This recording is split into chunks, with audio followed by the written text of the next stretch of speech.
嗨，大家好，我是探评书。今天是2025年12月8号，这一期咱们聊一聊新能源汽车。这汽车行业终于迎来了寒冬纷纷扰扰的2025年马上就要落下帷幕。2025年汽车大战、汽车内卷，汽车行业发生了很多事情。本来大家预计2025年恐怕有主机厂商扛不住，轰然倒下，但是现在倒下的还是一些排名靠后的企业。大型的主机厂商还在苦苦支撑。今年工信部还有其他部门一起反内卷，要求新能源汽车厂商不能拖欠这个供应商的货款，也是缩短什么账期，又是不让打这个价格战，又是不让做虚假宣传，又是对新能源汽车各种速度门把手等等安全进行治理整顿等等。今年对新能源汽车来说，无论是从行业、从主管部门还是到厂商，反正一顿折腾。尤其是年终的时候，大概5、6月份，长城汽车的这个老总魏建军说，新能源汽车行业里面的恒大已经出现了，又是引起一波高潮。随后又被揭发出0公里二手车。到了9月份，某粗粮品牌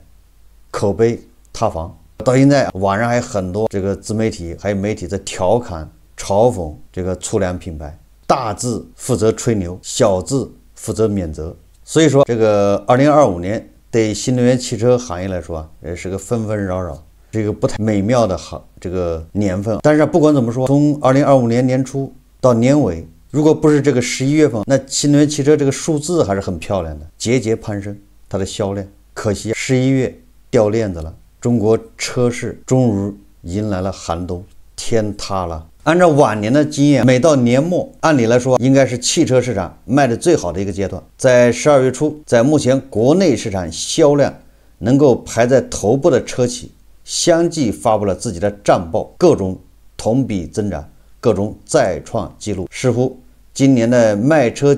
季热度一直将持续到最后一刻。从各个汽车厂商自己发的数据你感觉好像这个车市热热闹闹，红红火火，一直要火，从年头火到年尾。然而真相却打了这些厂商的脸。中国汽车市场真的如海报当中现实的如此繁荣吗？根据乘联会的数据，11月份的零售销量竟然出现了2位数的下滑，车市的寒意终于来了。就像北京突降的温度，前脚还是金九银十的火爆景象，一眨眼这份久违的温暖就被寒风吹得一干二净。不知是金九银十把车市的热度透支得干干净净，还是消费意愿降低，大家忍不住捂紧自己的钱袋子。这一波突然袭来的车市骤然转冷，究竟是短暂的政策换挡阵痛，还是行业久疾难医的旧症复发？今年的金九银十可以说是新车扎堆。从8月底的成都车展之后，9月就进入了新车频发的节奏。1个月的时间，80余款新车进入市场，甚至在1天的时间内就有近10款新车发布，车企卯足了劲拼杀市场的景象，颇有一番李云龙攻打平安县城的盛况。这样的势头在10月得以延续。今年的金九银十可谓是实打实的购车旺季，那么进入到11月份更应该是年底冲量的好时机，但是市场的回应却显得有些冷淡。今年11月前3周，全国乘用车市场零售138万辆，同比去年11月同期下降11%，较上月同期下降2%，同比环比都是在下降。厂商批发量169万辆，同比下降8%。这样的数据表现对于中国汽车市场来说是敲响了警钟。通常来说，每年的年底都是汽车市场开始发力的节点，不光是车企需要为完成年度目标发起总共，同时今年还叠加了购置税补贴推坡的因素。按理说，对于销量的增长是叠加了多个利好因素，但是为什么周期结构失效，车开始卖不动了？或许有人会说，这样的市场表现似乎和车企自身公布的数据有些相悖。寒潮之下，市场并非铁板一块，而是呈现出剧烈的结构性分化。吉利汽车11月销量达到31万辆，同比增长24%，其中银河品牌销量暴涨76%，成为最大亮点。领跑汽车交付量站稳7万辆高位，鸿蒙智行全系交付达8.2万辆，同比激增90%。我们需要关注的是，销量头部的车企基本包办了大部分11月的车市销量，这就意味着在总量增长放缓的存量市场，你看整个的它是在下降嘛，但是吉利的几个头部车企销量还增长了，那就说明其他的有多惨。汽车市场竞争已变成一场零和博弈，头部的积极表现并不能代表整体市场的发展势头。与之形成对比的持续霸榜的比亚迪，国内销量深度调整。理想汽车因产品周期及供应链问题，11月交付量同比下降32%。小鹏、蔚来、深蓝、上汽、奇瑞交付量也出现环比下滑，并且在今年仅剩1个月的情况下，比亚迪、一汽、奇瑞、鸿蒙智行、理想、蔚来等品牌距离完成自身的年度目标还有很长的距离。这比亚迪前不久是召开投资者大会，在这个会上，王传福就说了，为什么今年比亚迪销量下降？他说的比较委婉，他说是因为比亚迪的技术领先的现在已经不明显了，所以比亚迪的销量就下来了。国内销量，他认为是比亚迪这2年在新能源汽车这一块的技术领先度已经不那么明显，说的还比较这个委婉，是吧？换种说法就是同行们技术都追上来了，所以说较去年同期销量下滑是不争的事实，而且对于积极谋求整体销量增长的中国汽车市场来说，这是一个危险的信号。是什么造成了中国汽车市场在本该翘尾行情却出现了同期大幅下滑？造成这一情况的原因是什么？是市场大环境不佳，还是我们此前刺激市场的各种手段收到了副作用？实际上大家都知道，现在的消费低迷，大家都是勒紧裤带不花钱，中国消费市场整体环境偏弱，这是不争的事实。尤其是房地产持续进行下行调整的背景下，中国居民手里最大的家底，也就是房子，越来越不值钱，消费意愿自然持续下降。至于仅次于房产的汽车消费，结合消费者自身的刚需需求和对于市场未来的信心，走低也是在所难免。实际上我一直说，某些互联网品牌汽车动不动车型一上市，新车一上市，一发布会半小时就是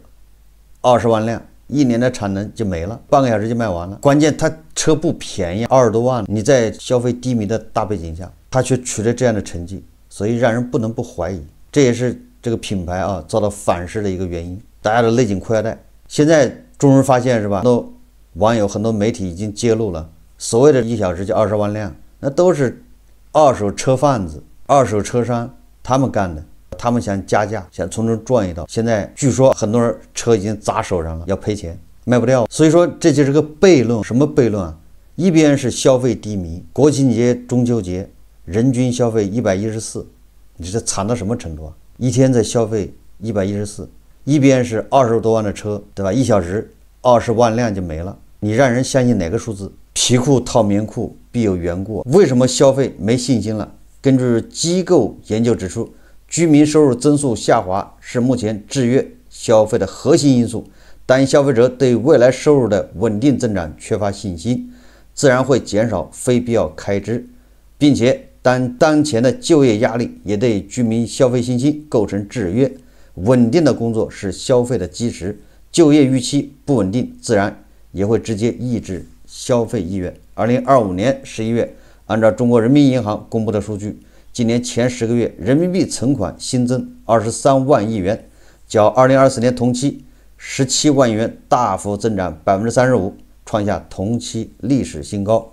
对于未来的种种不确定性，捂紧钱袋子是必然的社会心态。在这个大背景下，再看中国汽车市场的表现，一方面，现在很多车企都在讲消费升级、品牌向上，但这真的是中国汽车市场的核心需求吗？当越来越多面向中高端市场的重磅产品落地，也看到华为系的自主品牌拿下50万级销冠，但是对于大部分消费者来说，这些产品依旧是可望不可及，而且对于大部分手里有钱的人来说，车早已是消费完的产品，对于后续市场的增量并不会产生过多的影响。中国车市的增长不在于高端品牌卖了多少，而是在于面向大众消费者，那些走量的车型是否还能在市场持续保持销量增长，这是中国车市的基本盘。基本盘如果出现裂隙，整体市场发展自然不会稳固。车市的大环境不好，不仅仅是经济环境造成的，同样还有身处其中的车企带来的各种各样的这种花式操作。在这种环境背景下，市场自己很难健康发展，也就是这种亚健康状态完全就是自己造成的。实际上还是产能过剩，产能过剩导致什么？导致很多车企纷纷发布新品，加大发布新品的节奏。一款老的产品市场还没消化完，新的产品已经出来了，升级换代嘛。你看，所以说各个汽车厂家自己卷自己，你不卷别人卷，导致消费者无所适从。一款新的车型，它的生命周期被缩短了，你买回来还没开1年，比它更新的、功能更全的、更有噱头的出来了，价格还便宜，这不就是自己卷自己吗？那消费者他就会有一种等一等的这种想法，但是这一切都是产能过剩、竞争加剧导致的。如果现在想让市场重回活力，各种车企的营销再加上政策，就像是一把把的药物和补剂，试图一下给市场刺激的重焕活力。但是这样的刺激真的会有效果吗？药效又能持续多久？刺激汽车消费是一门学问，既需要大的力度，又需要持久的药效。那么从目前的状态来看，力度够了，但是药的持久性似乎有待商榷，并且现在中国汽车市场似乎出现了一定的耐药性。力度目前体现在这2个方面，一是政策，另一个则是车企自身的攻势。如果现在买车的消费者肯定都会关注国补、地补，再有一些报废补贴，这些政策的目的核心只有一个，就是激活消费者的换购需求。需要肯定的是，这些政策的目的达到了。根据消费者的反馈，像北京的一些补贴，比如地区补贴以及报废补贴很快被抢光，这也从侧面反映出带动了汽车市场的消费活力。而且在有新能源补贴即将推坡的时间节点，也在助推销量增长背后使了一股劲。相当于今年、明年汽车市场最大的一个变化就是购置税减免政策。自2020年1月1日起，实施了数年的新能源汽车购置税全额免征政策将调整为减半征收，同时国家消费补贴也将终止。这意味着一辆15万元的新能源汽车，明年购车将多支出7500元。更关键的是，江苏、宁波等多个省份已先后暂停了地方的汽车以旧换新补贴政策。新能源汽车大考2026年迎来了，所以说压垮新能源汽车的最后一根稻草是哪一根也不知道。总之这个稻草是越来越多，政策红利边际减弱。在本就大环境不好的背景下，消费者开始对价格这一最重要的影响因素越来越敏感，行业开始对补贴退坡后的市场给出一个悲观的预期。从今年9月、10月份开始，针对这一政策的调整，很多车企就开始推出一些购车优惠政策，其中最重要的一点就是今年年底前下定或购车，有的车企会兜底购置税的差额，相当于消费者不用自己承担政策变化带来的价格差。还有一些车企则表示能够今年买车，明年提车，而且这些政策最初基本上是覆盖金九银十购车季，但是后续政策的覆盖期持续加大，现在已经有车企兜底政策给到12月31日。为什么这么做呢？其实很简单，如果现在行业对于明年初已经有了一个比较负面的预期，那索性就把现在的日子过好，也就是实际上把明年的销量他想办法弄到今年来了。那明年的销量挪到今年的11月份还2位数的下滑，你就知道明年会有多惨。这就跟楼市政策是一模一样，楼市每次一刺激，不是真的买房的人多了，而是把未来买房的，把本来明年买房的他提前到今年买了。那明年你不刺激，它马上就销量就大幅下降。至于明年不确定的事情，那就到时候再说。实际上把今年过完再说明年，已经顾不上长远了。这其实是在提前透支明年的销量。就目前中国汽车市场这种极度内卷的情况来说，透支已经不是个别现象。近几年的时间，市场一直在被各种各样的政策刺激，这背后的原因很简单，车市寒冬这个词已经不是一次两次被提及，而是近几年时间成为国内车市的一个高频词。为了提升消费市场的活力，汽车作为仅次于房产的大宗商品，自然是被针对的对象。但是政策的推动是否会有副作用呢？当政策推波之后，消费意愿是否还能保持？今年1月份零售销量数据同比下降 12%， 这样一个数据表现其实就是去年市场提前透支的结果。那么在明年补贴退坡的情况下，今年的透支情况或许更为严重。以11月这个市场销量表现来看，已经有了金九银十提前透支销量的影子。这样的透支在中国汽车市场已经不是什么稀奇的事情，而是市场低迷背后所带来的恶性循环。这么看，实际上明年1季度才是车市真正的寒冬。中国新能源汽车能不能经得住考验，看明年1季度是稳住了，还是继续2位数的下滑。一旦车子卖不动，这不就和房地产开发商房子卖不动是一个道理吗？车子一旦卖不动，那车子生产出来都没有地方放，那库存往哪儿放？只能扔在草丛里面，扔在烂尾楼里面。2025年10月，中国汽车经销商库存预警指数显示，单月指数为 52.6%， 同比上升 2.1个百分点。11月这一指数持续增加，达到了 55.6%， 同比上升 3.8个百分点，环比上升 3.0个百分点。也就是库存11月份同比环比都在增加。显然你生产在增加，完了销售在下降，那你库存肯定是异常增长。那库存都是钱的，那东西你不能把它变成现金，它就会把企业拖垮。这个库存预警指数通常 50% 作为一个分界线，低于 50% 说明是个合理范围，但是超过这一数值，则反映出目前经销商库存压力较高，与之对应的则是经营风险的上升和市场需求的疲软。这里面还要给大家解释一下，咱们这个汽车销量是从厂家这儿说的，他把车子反正弄出他们厂就说卖出去了，但是卖给谁了？他不是直接卖给终端用户，他是卖给经销商了。经销商从厂家库房里提走了，那对厂家来说就卖掉了。所以说车辆销售出去不一定是全部售给消费端的用户，面向经销商的销量同样可以归结到车企的销量统计当中。所以这里面又扯出了一个0公里二手车。在2024年全年，国内二手车交易数量在1961万辆，其中登记未满3个月、里程在50公里以内的车辆占比达到了 13%， 这就说明有近250万辆的销量数据被注入了水分。这其实是中国汽车市场一直存在的一部分。如果说之前只是极小一部分，那么现在随着市场的不断内卷，车企为了让自己的销量数据变得更好看，这类产品的规模就变得越来越大，也就是0公里二手车会越来越多，而且会改头换面。这其实都是提前透支销量的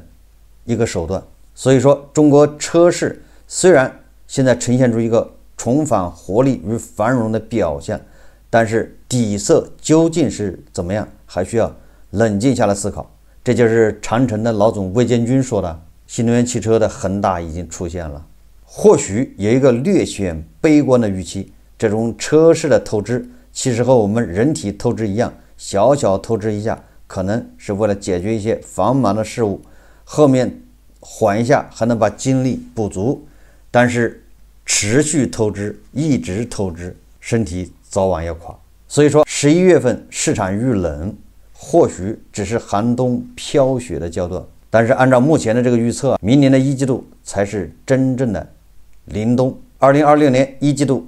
很可能成为全年的销量洼地。一个是政策推坡后消费者的持续观望，一个是很可能发生的消费者只提车不买车的情况。这或许就是市场要面临着真正的问题。所以说2026年恐怕是中国车企，对吧，更为艰难的一年，总让人感觉到像是房地产到了2020年这个模样，一边是烈火喷油捷报，厂商各种新车型密集发布，厂商各种吹嘘，各种繁荣景象，但是同时消费这边一直是死气沉沉，你也不知道到底谁买了那些车，不知道卖哪儿去了。他们或许是零公里二手车，或许是这些车商自己搞的这个叫汽车租赁，买几千辆，然后把它抵押给银行，实际上就是用银行的钱去买车，买完之后把这车再去租给网约车司机或者租给其他的人，实际上都在玩汽车金融。挂在公司名下的车有多少？这些车有的恐怕就闲置在那儿，根本也租不出去，但是它变成了汽车厂商的一个销量。大家还记得新加坡主权基金把咱们的一个新能源汽车给告了，它的逻辑就我刚才说的是一模一样的。新能源汽车厂商主机厂后面再搞了一个租赁公司，租赁公司穿透下去，跟那个主机厂是同一个控制人，但是披露他不承认。那新加坡主权基金他就认为你这两个人是一家，如果两个人是一家，那你生产1000万辆车你也卖得掉，你纯卖给自己，那个公司买走了，报表也不体现，只体现出卖。如果你把这两个公司报表一合并，你一辆车都没卖掉，只不过从你的左裤兜掏到右裤兜了，这就是数据造假。所以新加坡主权基金在美国是吧提起诉讼，很多汽车厂商都这么玩。在这种玩的情况下，它11月销量还2位数下滑，你就说明什么？纸包不住火，玩不下去了。如果12月份再出现2位数下滑，明年再下滑1季度啊，这不就像极了开发商到处买地盖房子，房子盖起来卖不掉，盖了一半卖不掉，烂尾暴雷。这个资金链一断裂就暴雷。资金链什么时候断裂呢？对这些新能源汽车厂商来说，它资金来源两个，一个是融资，毕竟还有很多投资者啊，很多基金，很多这个机构，他看好新能源汽车，或许他们已经被套进去了，他只能自救啊，不停的讲故事，不停的融资，这是一方面。第二个是在资本市场二级市场增发，弄点钱，讲故事，先把股价讲高，所以说它报表非常重要，销量、利润一定要漂亮。为了这个漂亮，它也要做好多手脚。漂亮之后，股价上去了，股价一上去，大股东可以套现，股价一上去，还可以增发，继续向韭菜、向投资者募集资金，这样维持运转。你有了资金就不失血啊。所以说这些厂商为什么要吹嘘自己，为什么要美化它的报表？为了增发再融资。但是一切都有个临界点，有个阈值，你一旦过了那个值，过了牛皮就要破，就会遭到人质疑。各大主机厂商度过了风雨飘摇的2025年，我想最后